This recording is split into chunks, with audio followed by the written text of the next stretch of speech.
Hello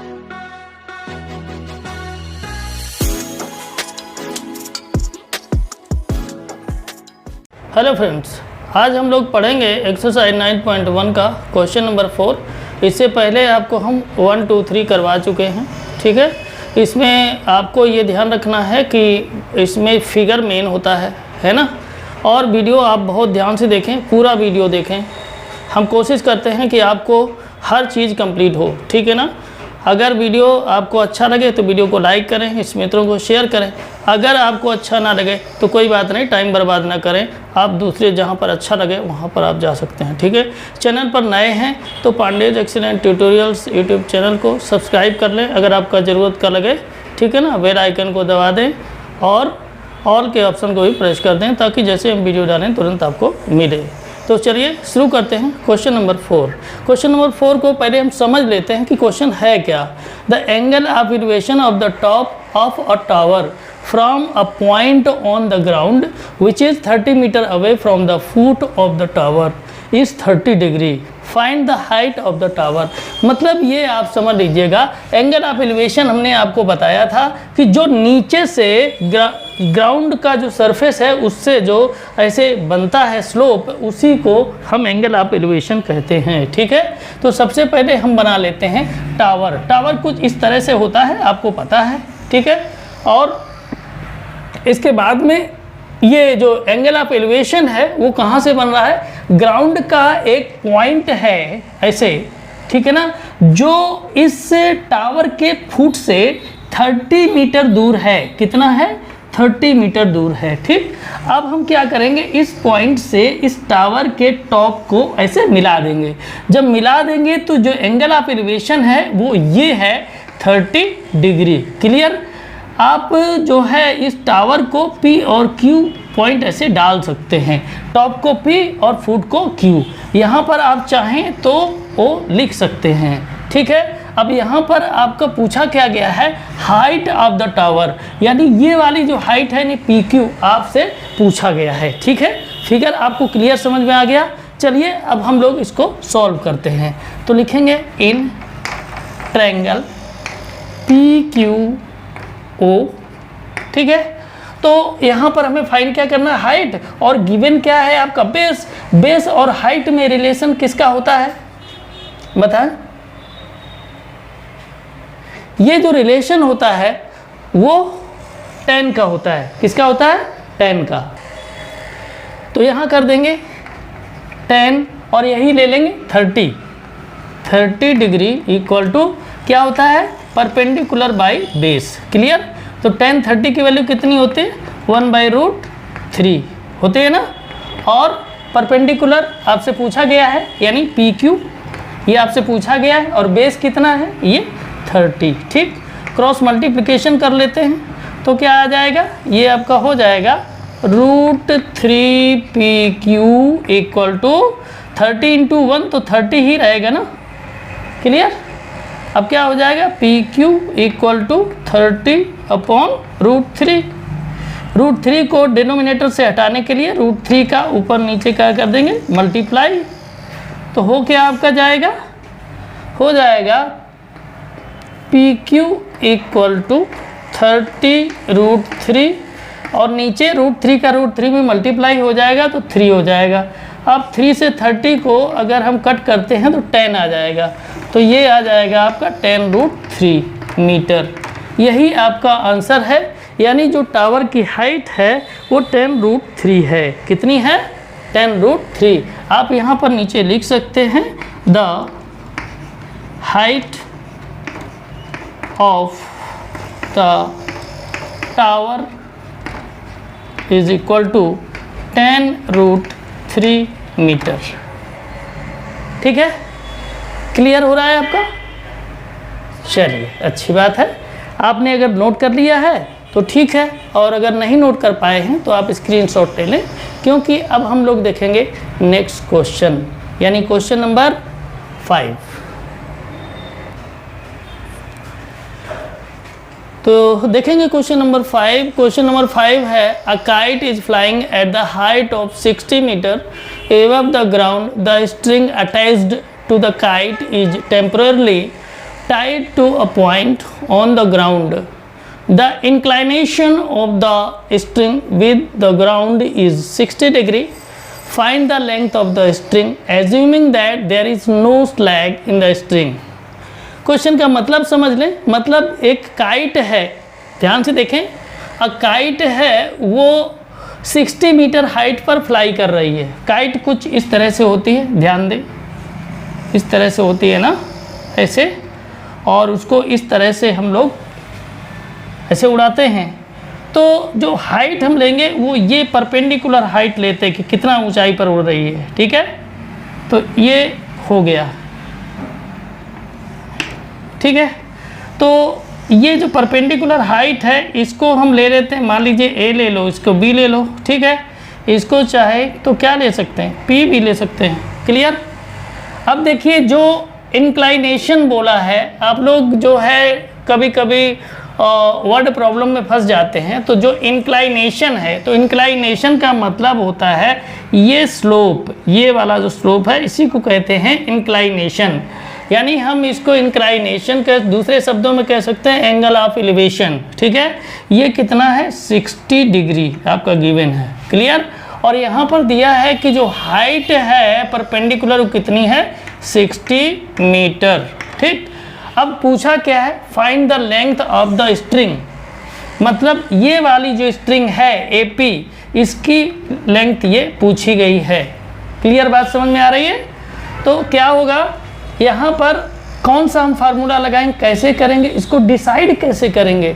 तो decide करने के लिए आपको ये देखना पड़ेगा पूछा क्या गया है और क्या गिवन है। तो आपका परपेंडिकुलर गिवन है और पूछा क्या गया, हाइपोटेन्यूज। तो हाइपोटेन्यूज और परपेंडिकुलर का रिलेशन किस में होता है, साइन में, ठीक है। तो सबसे पहले लिखेंगे in triangle ABQ ABP, clear. तो हो जाएगा sine theta equal to perpendicular by hypotenuse यानी P/H, क्लियर।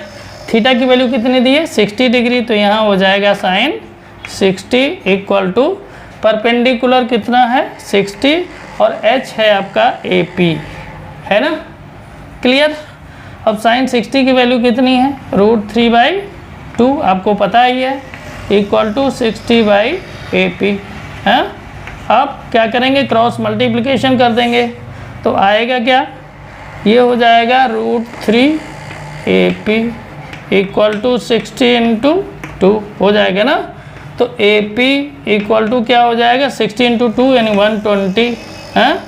और ये देखिए ये जो √3 है यहाँ मल्टीप्लाई में है, राइट हैंड साइड में जाएगा तो डिवाइड में हो जाएगा यानी √3, क्लियर। अब क्या करेंगे, √3 नीचे से हटाने के लिए √3 का ऊपर नीचे कर देंगे, मल्टीप्लाई हो जाएगा ना। तो क्या होगा, AP इक्वल टू 120 √3 का √3 मल्टीप्लाई कर देंगे 3 हो जाएगा, ठीक है। 3 से 120 को कैंसिल आउट करेंगे तो 40 रहेगा, कितना रहेगा 40।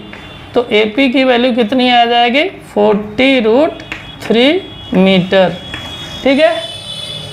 कैलकुलेशन समझ में आ रहा है, ये आपका आंसर है। यानी हम यहाँ पर लिख सकते हैं कि लेंथ ऑफ द स्ट्रिंग, क्या लिखेंगे statement, length of the string equal to 40 √3 metre, ठीक है। यही है आपका आंसर। आपने देखा कैलकुलेशन पूरी तरीके से आपको समझ में आ रहा होगा। आपने अगर नोट कर लिया तो अच्छी बात है, नोट नहीं किया है तो इसका स्क्रीनशॉट ले लें। मैं पूरी तरीके से बोर्ड से अलग हूँ, है ना, आप आराम से स्क्रीनशॉट ले सकते हैं। तो चलिए बढ़ते हैं आगे और देखते हैं नेक्स्ट क्वेश्चन, यानी क्वेश्चन नंबर 6।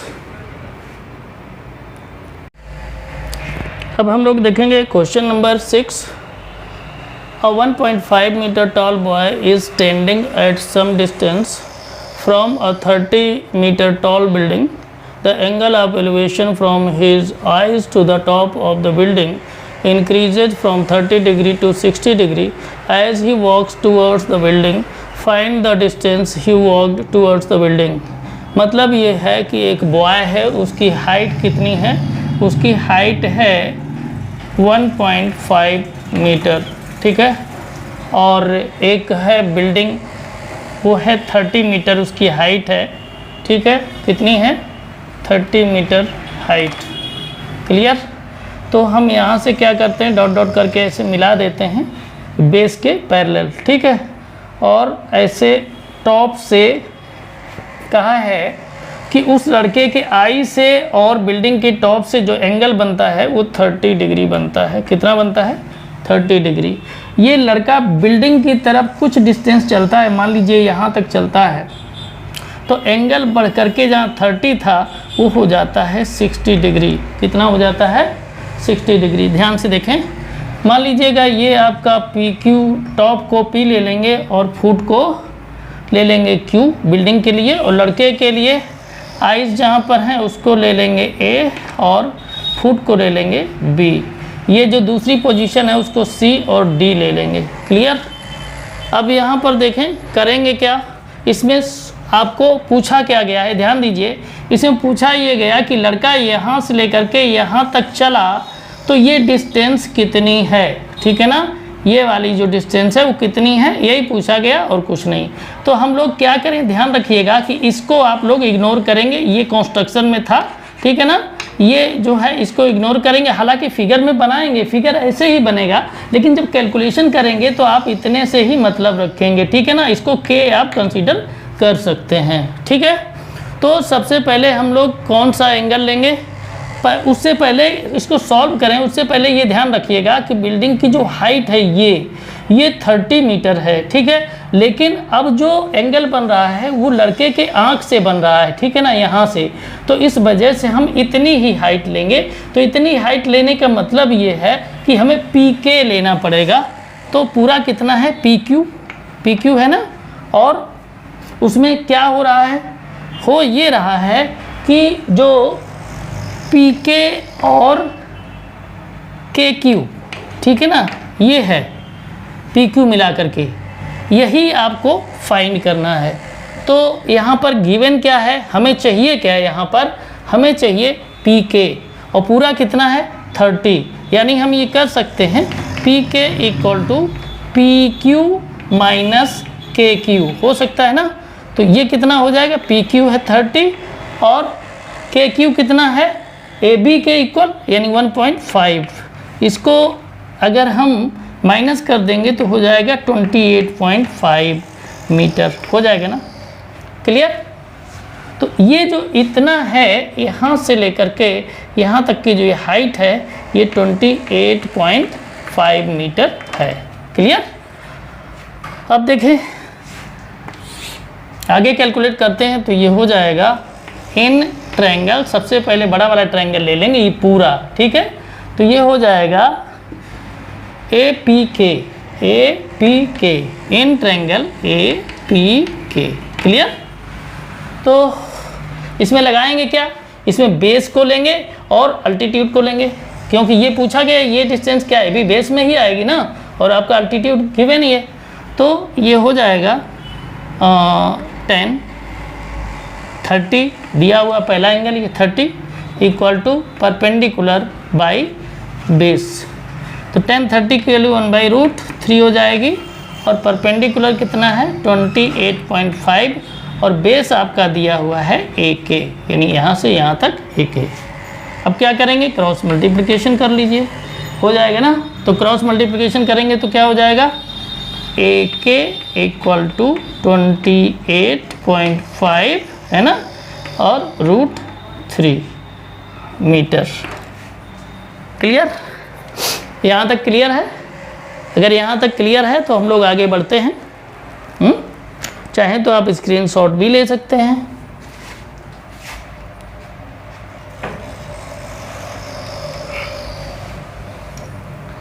अब देखें, अब ले लेंगे कौन सा, ये वाला ट्रायंगल, ये छोटा वाला ट्रायंगल ले लेंगे। तो हो जाएगा इन ट्रायंगल कौन सा, ये हो जाएगा CPK। इसमें भी हो जाएगा आपका 10 60 ले लेंगे इसमें, ठीक है ना। तो अल्टीट्यूड कितना है, यानी परपेंडिकुलर कितना है वही पुराना 28.5 और अपॉन बेस कितना हो जाएगा इसका ck हो जाएगा ना। tan 60 की value √3 equal to 28.5 upon ck। √3/1 कर दीजिए और क्रॉस मल्टीप्लिकेशन कर दीजिए तो क्या हो जाएगा √3 ck इक्वल टू 28.5 हो जाएगा। कितना हो जाएगा 28.5। अब क्या करेंगे, जगह तो है नहीं तो ऐसा करते हैं कि क्वेश्चन को कर देते हैं साफ कर दूं, क्योंकि अब तो आपने देख ही लिया इसको, अब आगे बस फिगर को रखना है। हाँ तो चलिए इतने में इसको सॉल्व करते हैं। ध्यान रखिएगा इसको नोट करने के बाद इसको नोट करेंगे फिर आगे देखेंगे। हाँ तो ये आपका हो जाएगा ck equal to 28.5 upon √3। Clear. अब देखिए आपका AK भी आ गया CK भी आ गया। आपको चाहिए क्या, ये यहाँ से यहाँ तक चला था यानी AC चाहिए। कितना चाहिए AC। तो AC इक्वल टू क्या हो जाएगा पूरा AK से माइनस कर देंगे CK को, है ना CK। तो AK कितना है 28.5 √3 ये वाला, और CK है ये इधर अभी निकाले हैं -28.5 बाई √3 बाई कर दीजिए यहाँ 1। ठीक है। तो अगर एलसीएम लेंगे तो एलसीएम कितना आ जाएगा, एलसीएम आ जाएगा √3। यहाँ पर देखिए √3 का 1 से डिवाइड करेंगे तो वही रहेगा 28.5 √3 में मल्टीप्लाई अगर कर देंगे तो क्या हो जाएगा 28.5 और √3 का √3 मल्टीप्लाई हो जाएगा तो 3 हो जाएगा, है ना। और माइनस यहाँ देखें √3 से √3 कैंसिल आउट हो जाएगा, बचेगा क्या 28.5। क्लियर। अब देखिए क्या हो जाएगा, अब 28.5 ले लेंगे कॉमन इस दोनों से तो बचेगा क्या, यहाँ 3 बचेगा माइनस यहाँ पर बच जाएगा 1। ठीक है, नीचे √3 ही रहेगा। अब देखिए आगे क्या हो जाएगा, ये हो जाएगा 28.5 और 3 - 1 ये 2 हो जाएगा। ठीक है, यहाँ √3 हो जाएगा।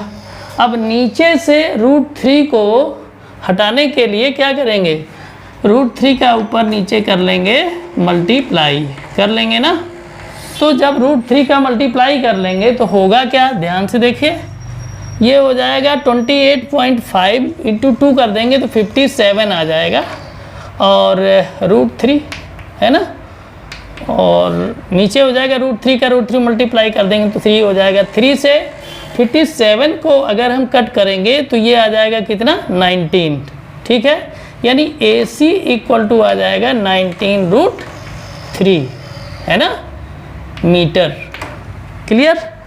ये आपका ध्यान दें, ये आपका क्वेश्चन नंबर 6 हो गया क्लियर, हो गया ना। उम्मीद है आप लोगों को ये क्वेश्चन अच्छे से समझ में आया होगा। हमने हर पॉइंट को बहुत अच्छे से इसमें समझाया है।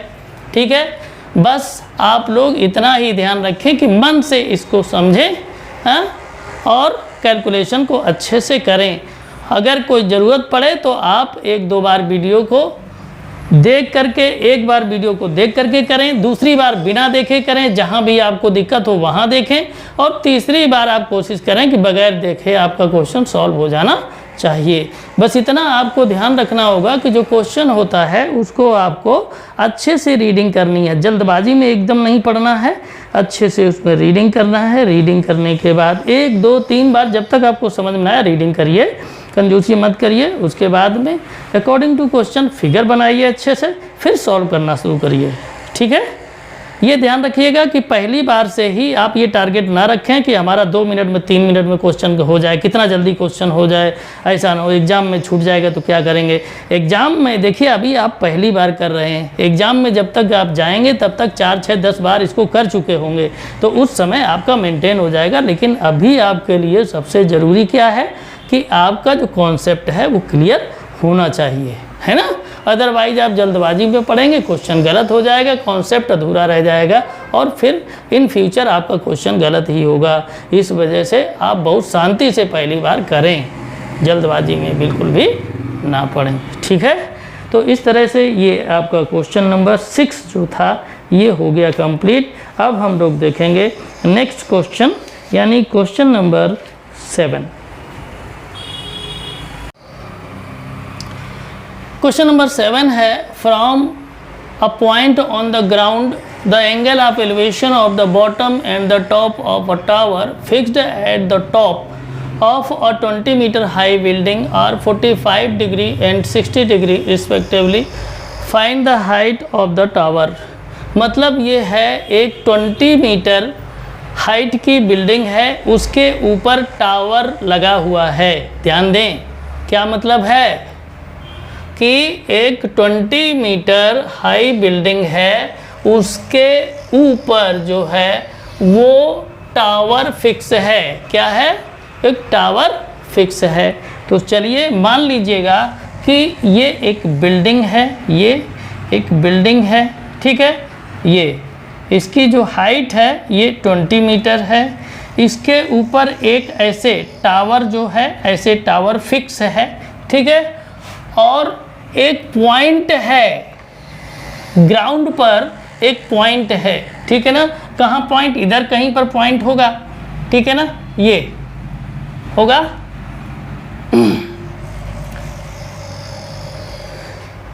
ये पॉइंट है, ठीक है। यहाँ पर कहा है कि जो एंगल ऑफ एलिवेशन है बॉटम का, किसके बॉटम का? टावर के बॉटम का। ये टावर का बॉटम है ना, तो यहाँ से जो एंगल ऑफ एलिवेशन है इस पॉइंट का वो है 30 डिग्री, सॉरी 45 डिग्री। कितना है? 45 डिग्री। और जो इस टावर के टॉप का एंगल ऑफ एलिवेशन है ये है 60 डिग्री। क्लियर? तो यहाँ पर पूछा क्या है कि find the height of the tower. तो यहाँ पर मान लीजिएगा कि ये ए बी हो जाएगा, इसको पी कर लीजिए। आप अपने हिसाब से कुछ भी कर सकते हैं, ये पॉइंट को ओ मान लेते हैं, ठीक है। क्लियर? अब यहाँ पर आपको जो पूछा है वो ये हाइट पूछा है टावर की। मान लीजिए टावर की हाइट h है। क्या है? टावर की हाइट h है। क्लियर? और ये जो बिल्डिंग की हाइट है वो कितनी है? 20 है। क्लियर? अब यहाँ पर हमें करना क्या है कि इस टावर की हाइट को निकालना है। तो सबसे पहले सॉल्व करेंगे इन ट्रायंगल। कौन सा ट्रायंगल सबसे पहले ले लेंगे?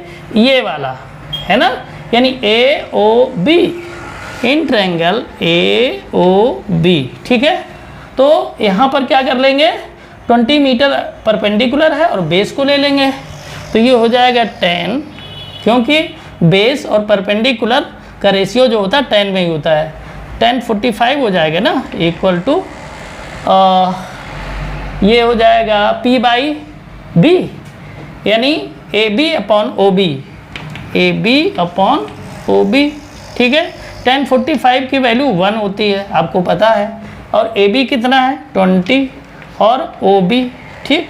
1 बाई 1 कर लेते हैं, क्रॉस मल्टीप्लिकेशन कर देते हैं, ठीक है। तो ओ बी की वैल्यू कितनी आ जाएगी? 20 मीटर आ जाएगी। क्लियर? अब देखें क्या करेंगे। अब आएंगे हम ये पूरे इस पर, यानी कौन से ट्रायंगल पर? In triangle P O B, ठीक है। तो ये पूरा जो हो जाएगा, यानी पी बी जो हो जाएगा, तो 20 प्लस एच हो जाएगा। कितना हो जाएगा? 20 प्लस एच। क्लियर? तो ये हो जाएगा 10 60 equal to perpendicular by base. तो परपेंडिकुलर कितना है? 20 प्लस एच, और बेस कितना है? O B. क्लियर? तो 10 60 की वैल्यू कितनी है? √3, आपको पता ही है, equal to 20 plus H by O B. देखिए ओ बी की वैल्यू कितनी हम लोगों ने निकाली है? 20 मीटर। तो यहाँ 20 कर दीजिए। √3 बाई 1 करके क्रॉस मल्टीप्लिकेशन आप कर सकते हैं ना। तो क्रॉस मल्टीप्लिकेशन जब करेंगे तो क्या हो जाएगा, ये हो जाएगा 20 + h = 20√3 हो जाएगा ना। क्लियर, आगे बढ़ेंगे, कैलकुलेशन करेंगे तो ये हो जाएगा आपका h = 20√3। और ध्यान दें ये वाला जो 20 है ये जब राइट साइड जाएगा तो माइनस का हो जाएगा -20। ठीक है, तो h = क्या हो जाएगा, 20 लेंगे कॉमन तो हो जाएगा ब्रैकेट में √3 - 1 मीटर। ठीक है, तो ये आपके इस क्वेश्चन का है आंसर। उम्मीद है आपको अच्छे से क्वेश्चन समझ में आया होगा। अगर कहीं पर कोई दिक्कत है तो आप कमेंट अवश्य करें। ठीक है, चैनल पर नए हैं तो Pandey's excellent tutorials YouTube channel को सब्सक्राइब अवश्य कर लें, क्योंकि ये चैनल आपके लिए बहुत ही इम्पोर्टेंट है। ठीक है ना, हम ऐसा नहीं है कि इधर उधर से क्वेश्चन करवा दें, हम पूरा आपका जो एनसीईआरटी है उसको लेकर चल रहे हैं और हर क्वेश्चन का सलूशन आपको मिलेगा। ठीक है, इस वजह से आप इस चैनल को सब्सक्राइब कर लें, बेल आइकन को दबा लें, ऑल के ऑप्शन को भी प्रेस कर लें ताकि जैसे ही वीडियो डालें तुरंत आपको मिले। तो चलिए, आप लोग अगर नोट कर लिए हैं तो अच्छी बात है, नहीं तो स्क्रीनशॉट ले सकते हैं।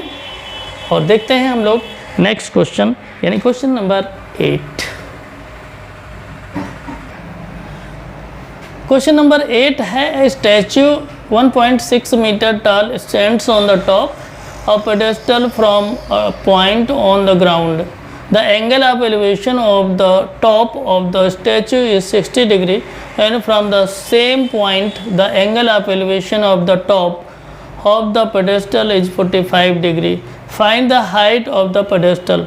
आपको लगा होगा क्वेश्चन तो समझ में ही नहीं आया क्वेश्चन क्या है। चलिए हम आपको बताते हैं। सबसे पहले आप अंडरलाइन कर लीजिए स्टैच्यू को और पेडेस्टल को। ठीक है ना, यही इसमें मेन है। तो देखिए पेडेस्टल क्या होता है, आप लोगों ने देखा होगा कि जगह जगह पर महात्मा गांधी की, जवाहरलाल नेहरू की, पंडित मदन मोहन मालवीय की, सरदार वल्लभ भाई पटेल की जो मूर्तियां हैं वो लगी होती हैं। ठीक है, तो उनकी जो बॉडी का वो होता है पूरा बना हुआ, उसको कहते हैं स्टैचू। ठीक है, और उसके नीचे जो फाउंडेशन बना होता है जिस पर वो खड़ी होती हैं उसको कहते हैं पेडेस्टल। ठीक है, आपको समझ में आ गया होगा कि हम क्या कहना चाहते हैं।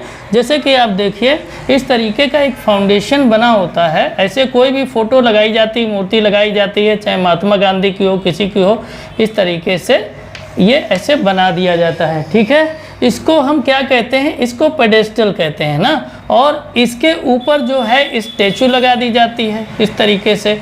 ठीक है ना, ऐसे यहाँ पर जो है स्टैचू ऐसे खड़ी कर दी जाती है ऐसे। ठीक है ना, ऐसे कुछ स्टैचू खड़ी कर दी जाती है। ठीक है, तो ये आपकी जो है ये स्टैचू है और ये पेडेस्टल है, नहीं जिस पर खड़ी है फाउंडेशन है। क्लियर, और एक पॉइंट है। ठीक है, कहाँ पर, ग्राउंड पर। एक मान लीजिए यहाँ पर पॉइंट है। ठीक, इसको हम क्या करेंगे कि पेडेस्टल के बेस से इसको ऐसे मिला देंगे। ठीक है, थोड़ा सा टेढ़ा हो गया, इसको और सीधा कर देते हैं ऐसे, तो ऐसे मिला देंगे। ठीक, इसके बाद में क्या कहा है, ध्यान से इसको समझें। Angle of elevation of the top of the statue is 60 degree. तो स्टैचू के जो टॉप का एंगल ऑफ एलिवेशन है, ये हो गया ना स्टैचू के टॉप का, ये जो एंगल ऑफ एलिवेशन है वो है 60 डिग्री। ठीक है, ध्यान रखें कंफ्यूज ना हो, आप पेडेस्टल को ना मिला दें। ठीक, स्टैचू ये है आपकी, इसके जो टॉप का एंगल ऑफ एलिवेशन है ये है 60 डिग्री। इसके बाद में क्या है, फ्रॉम द सेम पॉइंट, उसी पॉइंट से। ठीक है ना, एंगल ऑफ एलिवेशन कितना है, कहाँ से, टॉप ऑफ द पेडेस्टल। मतलब जो पेडेस्टल है ये तो ये पेडेस्टल है ना, तो आप ये लिख लीजिएगा, ये आपका स्टैचू है, स्टैचू। ठीक, और ये क्या है, पेडेस्टल। ठीक है, तो पेडेस्टल के टॉप से अगर करेंगे तो ये हो जाएगा, ये टॉप हो जाएगा, और इसको ऐसे मिला देंगे ना। जब ये मिला देंगे तो ऐसे सीधा सीधा जब मिलाएंगे तो ये क्या हो जाएगा, ये पूरा आपका 60 डिग्री था, ये जो आपका है ये वाला ये 45 डिग्री हो जाएगा। कितना हो जाएगा, 45 डिग्री। मान लीजिएगा ये आपका P है, ये पॉइंट Q हो जाएगा और ये R हो जाएगा। ठीक है, अब क्या करेंगे, इसको O कंसीडर कर लीजिए। पूछा क्या गया है, पूछा है उसने हाइट ऑफ द पेडेस्टल, मतलब ये जो पेडेस्टल है इसकी हाइट कितनी है ये पूछा गया है। ठीक है, और स्टैचू की हाइट यहाँ पर दी हुई है, देखिए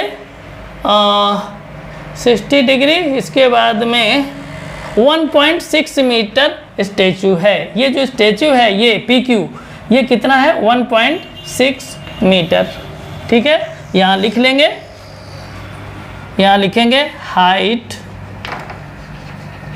of statue equal to 1.6 metre. Clear. अब देखिए पूछा है पेडेस्टल की हाइट, तो पेडेस्टल की हाइट को आप कंसीडर कर लीजिए, h कंसीडर कर लीजिए, x कर लीजिए, कुछ भी कर लीजिए, हमने इसको h कर लिया। ठीक है, तो अब क्या होगा, सबसे पहले हम ले लेंगे ये छोटा वाला जो ट्रायंगल है उसको ले लेंगे, लिए होगा इन ट्रायंगल, क्या हो जाएगा QOR, QOR। ठीक है, तो ये हो जाएगा 10 ही लेंगे इस वजह से क्योंकि इसकी हाइट पूछी और बेस को लेकर चलेंगे, तो 1045 इक्वल टू क्या होगा QR यानी परपेंडिकुलर बाई बेस यानी OR।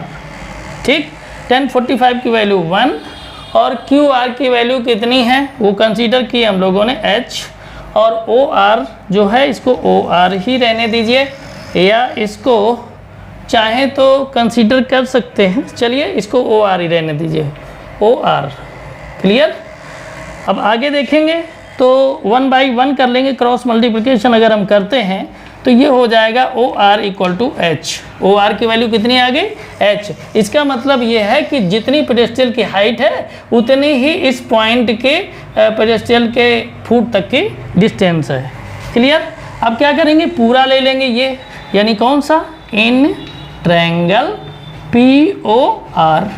POR की कंडीशन क्या हो जाएगी, अब देखिए PQ की तो हाइट दी है कितनी 1.6, और जो QR है इसकी H हमने कंसीडर की है, तो टोटल कितना PR कितना हो जाएगा, पहले लिख लेते हैं, क्या हो जाएगा 1060 equal to PR upon OR।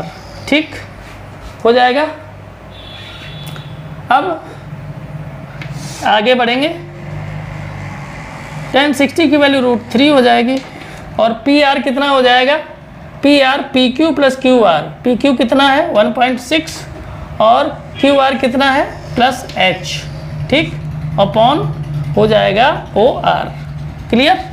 अब यहाँ पर देखें क्या हो जाएगा, √3 इक्वल टू 1.6 प्लस H, और OR की वैल्यू कितनी यहाँ पर हमने निकाली हुई है, देखो OR इक्वल टू H, तो यहाँ कर लेंगे H, अब √3 बाई 1 कर लेंगे और क्रॉस मल्टीप्लिकेशन कर देंगे ना, तो देखिए क्या हो जाएगा, ये हो जाएगा आपका √3H equal to 1.6 plus H हो जाएगा। तो यहाँ पर अगर देखें तो H को जो राइट हैंड साइड में H है उसको लेफ्ट में लाते हैं, तो हो जाएगा √3H minus H equal to 1.6 हो जाएगा। क्लियर। यहाँ तक आप लोग नोट कर लें या स्क्रीनशॉट ले लें, क्योंकि उसके बाद हम इसको सॉल्व करेंगे, यानी हम इसको कर देंगे इरेज, और इरेज करने के बाद फिर इसको हमें रेशनलाइज भी करना पड़ेगा, तो थोड़ा सा कैलकुलेशन अभी बढ़ने वाला है, तो इस वजह से आप इसको स्क्रीनशॉट ले लें अगर नोट नहीं किया है, और उसके बाद में हम बढ़ते हैं आगे कैलकुलेशन के लिए।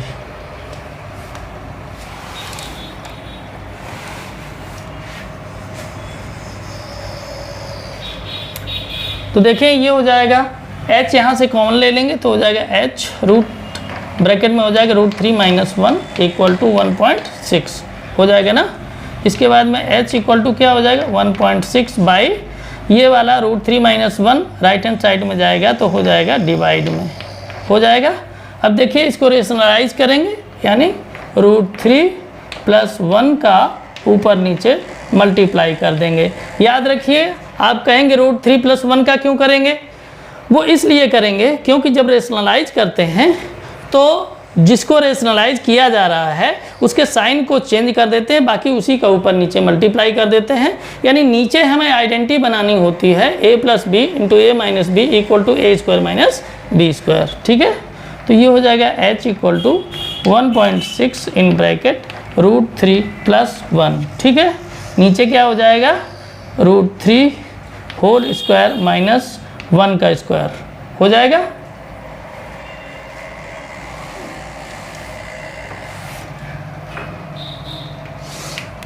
तो ये हो जाएगा h = 1.6 ब्रैकेट में √3 + 1, नीचे क्या हो जाएगा √3 का स्क्वायर हो जाएगा 3 और 1 का स्क्वायर 1 होता है, तो ये क्या हो जाएगा h = 1.6 इन ब्रैकेट √3 + 1 और नीचे हो जाएगा 2 से अगर 1.6 को हम कैंसिल आउट करेंगे तो ये आ जाएगा 0.8 आ जाएगा ना। तो ये हो जाएगा 0.8 इन ब्रैकेट √3 + 1 मीटर। ठीक है, यही आपका है आंसर। क्या है आंसर आपका? यही है। अगर आप लोग और आगे करना चाहें तो एक काम कर सकते हैं आप कि √3 की वैल्यू जो होती है वो होती है √3 की वैल्यू 1.732 होती है। आप चाहें तो यहाँ पर √3 की जगह रख के और आप डेसिमल में इसको निकाल सकते हैं। ठीक है, वैसे यहीं तक करें, कोई दिक्कत नहीं है। और रूट में अगर जाना हो तो भाई आप कर सकते हैं, वैल्यू आप रख सकते हैं। ठीक है, अब ये क्वेश्चन आपका हो गया कंप्लीट।